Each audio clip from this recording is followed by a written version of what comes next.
Tensions between the U.S. and China at an all-time high right now as the world's fourth richest man, Bill Gates, 67 years old, is still supporting China's rise to power, calling it a, quote, huge win for the world. And the current mentality towards China, particularly in the U.S., is a lose-lose. Joining us now for more, somebody knows a thing or two about all this, the author of The Coming Collapse of China and the Great U.S.-China Tech War, Gordon Chang, back with us. Gordon, good morning. Happy Friday. Good to see you.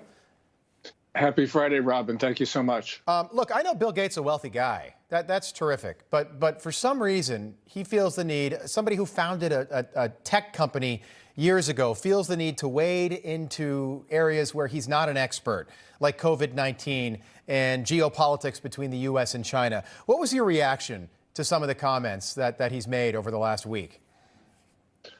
I am disgusted by Bill Gates. His comments, to me, I'm just sort of at a loss for words.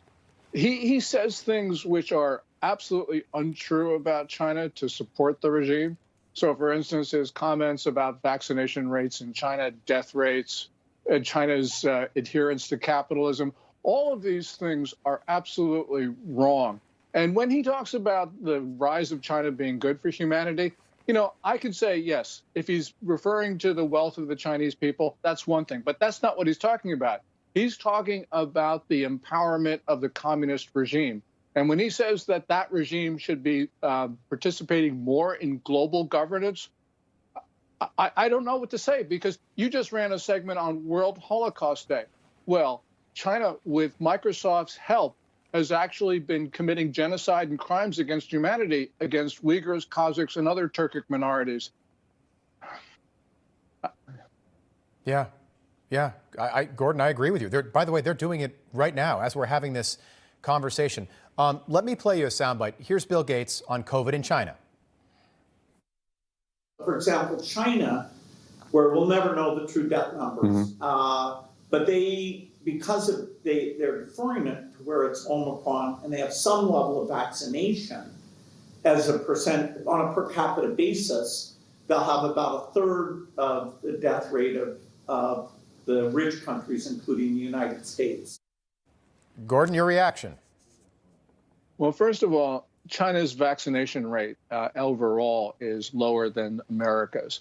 But also, we got to remember that China's two primary vaccines are barely effective, and they have not been proven safe.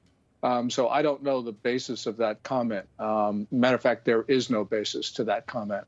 Look, he started a computer company and made a bunch of money. I don't care what Bill Gates' opinion is about China or the war in Ukraine. Take a listen to what he had to say about that.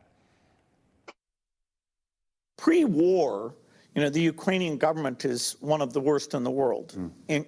Corrupt, controlled by a few rich people. I mean, really unfortunate for the people in Ukraine. Okay, the war's still going on. We're almost 12 months into this. Your reaction to those comments?